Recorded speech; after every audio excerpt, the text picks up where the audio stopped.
buenos días y bienvenidos a nuestro webinar semanal en el que comentaremos la operación del sistema eléctrico y también hablaremos del mercado de commodities y los futuros de electricidad.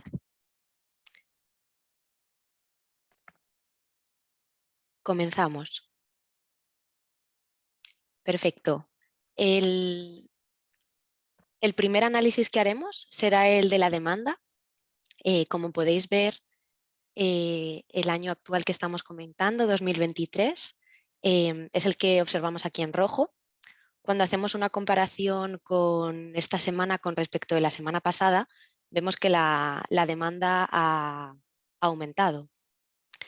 Si nos fijamos, esto se debe, y recordando las fechas en las que analizamos,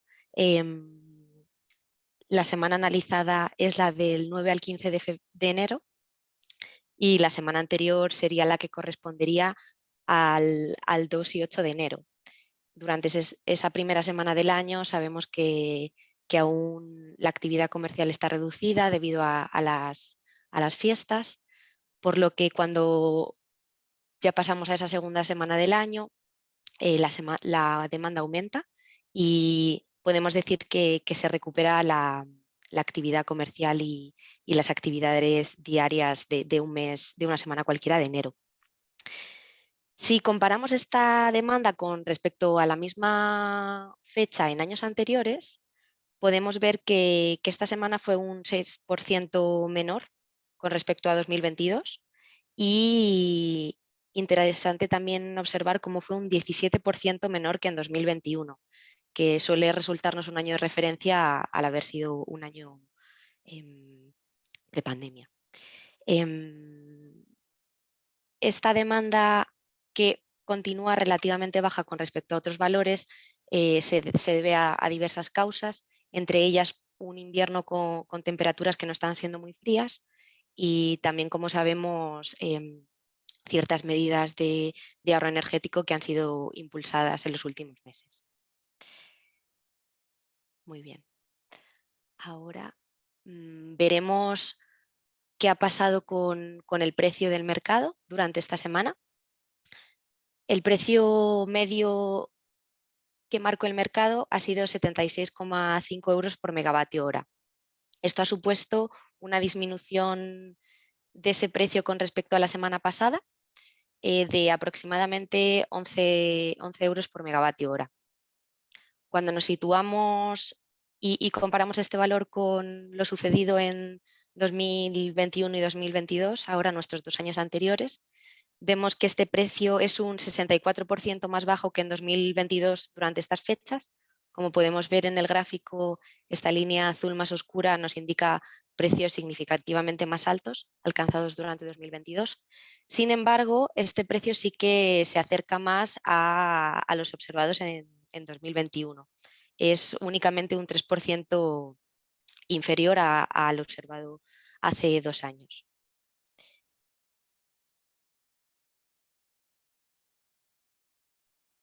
Ahora, sin duda, siempre es importante relacionar qué precios hemos obtenido y cuál ha sido nuestro mix de generación durante la semana. Para ello, comenzamos comentando la generación eólica, que ha sido sin duda la protagonista del mix en el caso de España. De nuevo, manteniendo el código de color que utilizamos para otros gráficos, observamos 2023 en rojo. Hemos visto que con respecto a la semana anterior hemos tenido un repunte de la generación eólica y con respecto al resto de los años también observamos que es una generación eólica considerable. Solamente en España ha supuesto un 30% del mix, que es un dato relevante, y en nuestro país vecino, en Portugal, ha supuesto un 18%, por lo que vemos que sin duda ha tenido una gran importancia y veremos también qué ha implicado esto con respecto al resto de tecnologías.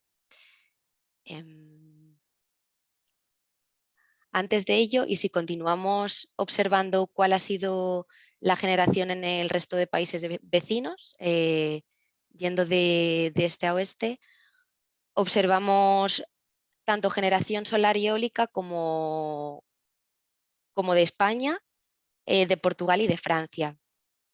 Si vemos esta evolución de la generación a nivel horario, observamos cómo al principio de la semana tuvimos ya una generación importante durante las primeras horas del día, se redujo, aunque se mantuvo relativamente estable hasta lo que fue el jueves mediodía, y sobre todo durante el viernes vemos un repunte de esa generación hasta alcanzar valores significativos, sobre todo durante el fin de semana y culminando durante la madrugada del domingo. Vemos perfiles de generación solar que son, sobre todo en el caso de España, con valores estándares para la época del año, por supuesto en horas de generación solar. Y ahora, una vez analizado esta parte de generación renovable, podemos observar qué ha pasado durante la semana, de nuevo con resolución horaria, con todo el mix energético. Si comenzamos analizando la operación de la nuclear, vemos que durante las primeras horas del lunes tenemos una bajada observable. Durante esas 5 primeras horas, la nuclear, que normalmente opera a lo que llamamos una operación estándar de 600 gigavatios hora por hora, pues redujo aproximadamente 300 megavatios hora por hora. Esto se debió sin duda a una demanda inferior, ya que son esas primeras horas de la noche donde no hay tanta actividad, y a la vez a una generación eólica considerable. Esto de nuevo implicó que fuese necesario menos gas. También vemos aquí un aporte del gas inferior. Y luego, durante la semana, vemos cómo la nuclear se recuperó, manteniendo esa actividad normal. Nuestra generación eólica tuvo mayores aportes durante miércoles en horas solares y también se ve de manera importante durante el domingo. La generación del gas iba acompañada, reduciéndose cuando esa generación eólica era superior. Y también es interesante ver cómo la hidráulica no solamente responde a necesidades de flexibilidad del sistema, pero también genera durante horas solares, que eso también es debido a la mayor disponibilidad del producible hidráulico en el parque. Muy bien, y después de haber hecho este análisis, podemos ver cómo ha repercutido todo ello en los precios de mercado. Como sabemos, analizamos aquí los precios de mercado diario tanto de España como de Portugal y Francia, y también podemos visualizar el mercado intradiario español en esta parte roja algo más clara. ¿Qué observamos esta semana? Bastante volatilidad en el mercado. Reconocemos, como siempre, este perfil de horas pico y valle diario. Importante destacar el precio máximo que se obtuvo el lunes a las 7 de la tarde y que fue de 171 euros por megavatio hora y que fue marcado por la hidráulica. Los precios mínimos se observan ya al final de la semana, durante las primeras horas del domingo, y fueron de 3,1 euros por megavatio hora. También es interesante observar qué pasó con el mercado intradiario, porque en ese mercado se observaron precios negativos. El precio negativo mayor observado fue de menos 5,5 euros por megavatio hora, que se observó el lunes a las 5 de la mañana.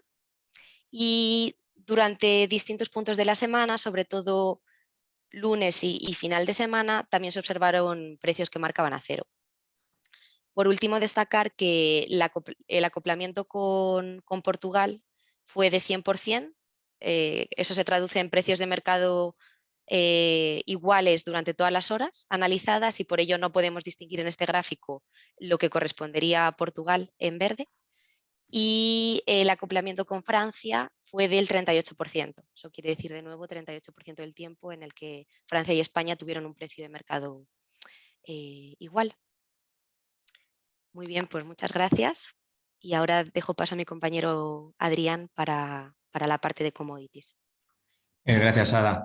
Vamos a ver, como siempre empezamos con el gas y como en las últimas semanas, pues estamos viendo caídas que ya casi podemos llamar colapso en precios, ¿no? Continúan además ayer y hoy, ya nos estamos acercando a los 50, ya no hablamos de los máximos históricos de este año, sino los máximos de la última ola de frío. Fijaros que ahora estamos en Europa en otra ola de frío. Y los precios no han reaccionado al alza en ningún momento. Siguen cayendo y lo están haciendo de forma muy abrupta.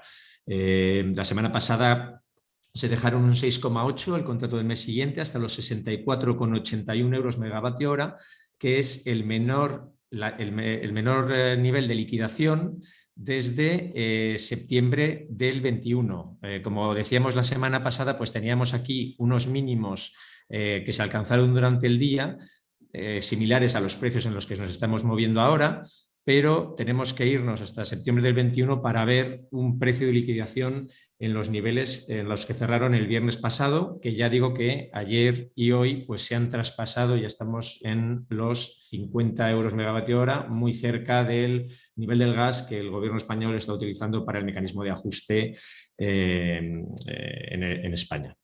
Entonces, bueno, ya digo que la ola de frío, que es importante, está habiendo temperaturas 4 grados por debajo de lo normal para esta época del año, no ha tenido un impacto porque se estima que va a ser corta y que además está viniendo acompañada de mucho viento, lo que hace bueno, pues que la demanda de gas sea inferior. Los almacenamientos están ahora mismo al 81%, han caído 2 puntos porcentuales una semana, es un ritmo alto de caída en los almacenamientos, pero siguen estando en los niveles muy superiores, por ejemplo, a los del año pasado, 34 puntos porcentuales, y alrededor de los máximos históricos que se alcanzaron en 2020. Ahí están decimal arriba, decimal abajo.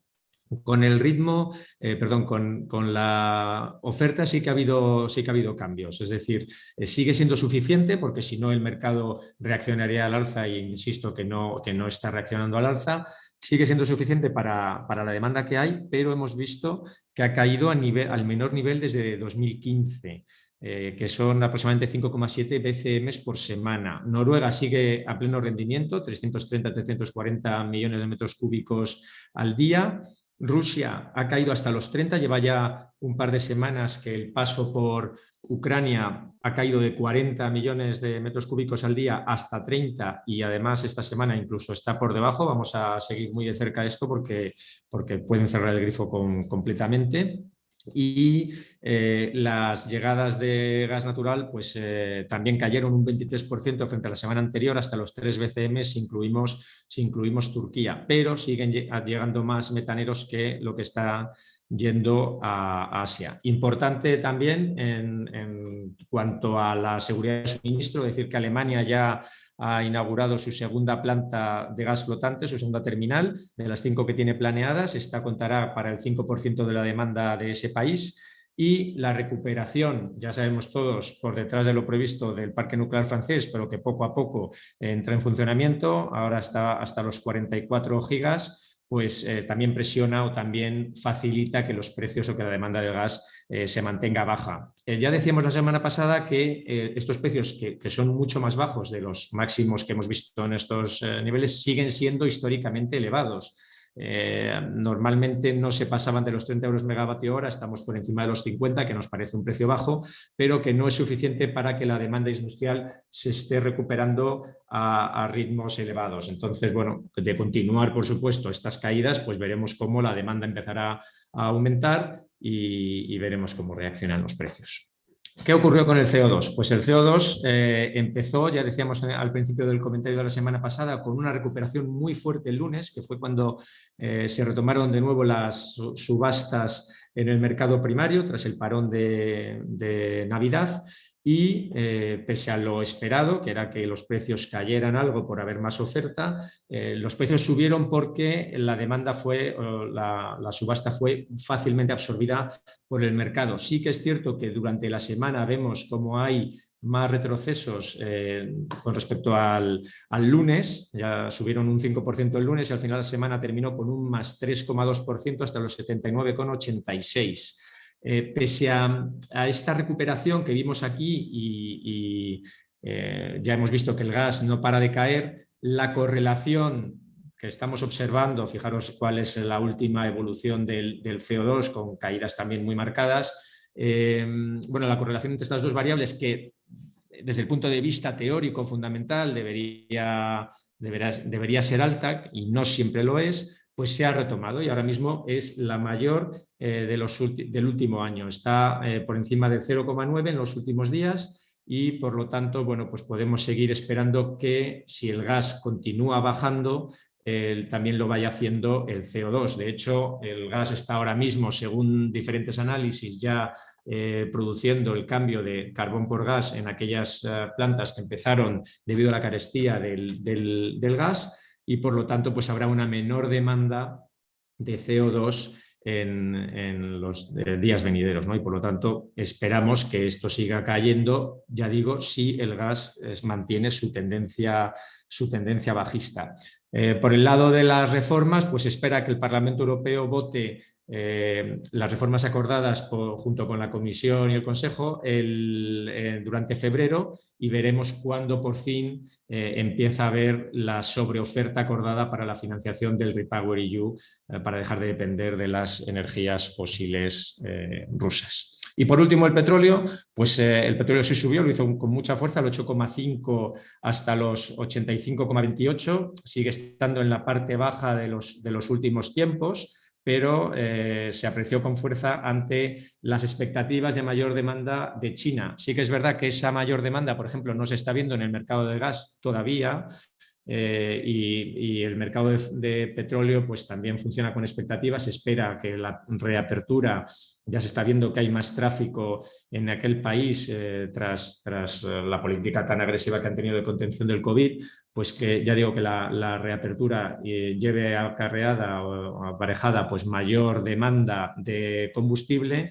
Eso también unido con que la prohibición de importación del petróleo ruso por mar de Europa pues está haciendo que desde luego al continente no esté llegando ese petróleo, pero ese petróleo se esté vendiendo, no se esté dejando de vender, sino que se esté vendiendo a precios muy inferiores en otras localizaciones. Y por lo tanto, si no hay esa gran recuperación, al no tampoco faltar petróleo por parte de Rusia, pues los precios deberían contenerse. ¿Qué es lo que ocurre? Que los precios del gas tan bajos están haciendo que algunas casas de análisis, por ejemplo Goldman Sachs, esté empezando a cambiar sus perspectivas de crecimiento para algunas zonas económicas, como por ejemplo Europa, y eso puede también llevar aparejado pues, que otras localizaciones, como ya digo Europa, pues también empiecen a tirar más del petróleo, ¿no?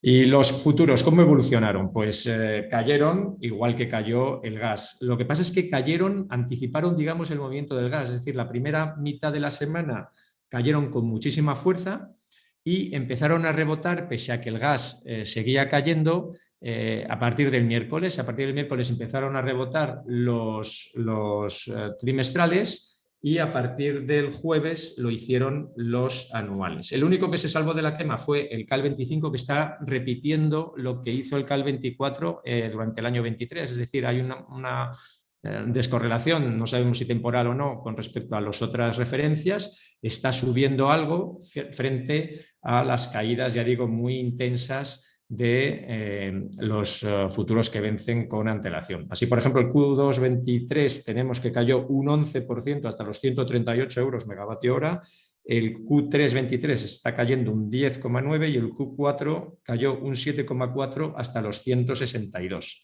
Y el CAL 24 pues también cayó con mucha fuerza para lo que es una referencia anual, un 9% hasta 119,75 euros el megavatio hora. Las plataformas ya comentábamos antes, algunas como MIP siguen sin actualizar la curva a larguísimo plazo, es decir, a partir del 26-27 no están incorporando estas caídas que sí que estamos viendo en plazos más cortos y en otras plataformas como MEF y EX. Aquí os recordamos que seguimos MEF por la facilidad en el tratamiento de datos que ofrece, pero bueno, hay que tener una visión general de las tres para hacerse una idea de a cuánto están los precios a esos 10 años que son los utilizados normalmente para los PPAs, ¿no? Y ahora, a partir del 24, estamos viendo oscilaciones entre los 60 y los 65 euros megavatio hora según la plataforma que miremos. Muy bien, pues esto era todo por mi parte. Muchas gracias. Hasta la semana que viene.